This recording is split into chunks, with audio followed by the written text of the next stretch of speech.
KTO Radio. La porte est signalée par un flash lumineux qui s'active toutes les secondes au bout de la Via del Pellegrino, à droite après avoir franchi la porte Sainte-Anne.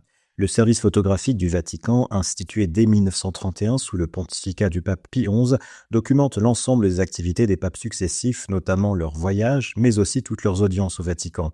Plusieurs milliers de photos sont ainsi prises lors des audiences générales, et le mercredi, il n'est pas rare de croiser des jeunes mariés en robe et costume qui viennent chercher quelques souvenirs de leur entrevue avec le pape, avec des tarifs qui varient de 2,50 € pour une photo imprimée en petit format à 64 € pour le plus grand format.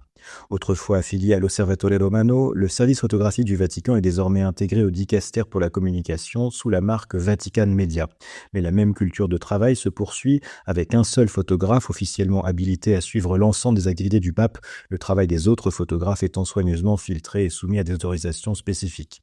Francesco Sforza est devenu l'une des figures incontournables du Vatican en devenant le photographe officiel du pape en 2007, succédant alors au célèbre Arturo Mari qui travaillait avec 6 papes à partir de 1956 de Pie XII à Benoît XVI. Un célèbre épisode survint en 1958 lorsqu'en forçant les portes du conclave pour tenter d'en prendre quelques clichés, il fut vivement interpellé par le doyen du Sacré Collège, le cardinal français Eugène Tisserand, qui le menaça d'excommunication. Arturo Mari fut ensuite pardonné par le nouveau pape Jean XXIII, une nouvelle ère s'ouvrait tant sur le plan de l'organisation de l'Église que sur celui de l'usage de l'image du pape. Aujourd'hui, c'est avec pudeur et discrétion que le photographe Francesco Sforza accompagne et documente le pontificat de François dans son grand âge, comme il accompagna celui de Benoît XVI. Sa façon de se tenir en retrait, laissant son appareil photo au repos lorsque le pape manifeste sa souffrance physique, notamment lorsqu'il monte dans sa papamobile ou qu'il revêt ses habits liturgiques, montre qu'au Vatican, le bon photographe est aussi celui qui sait s'auto-limiter.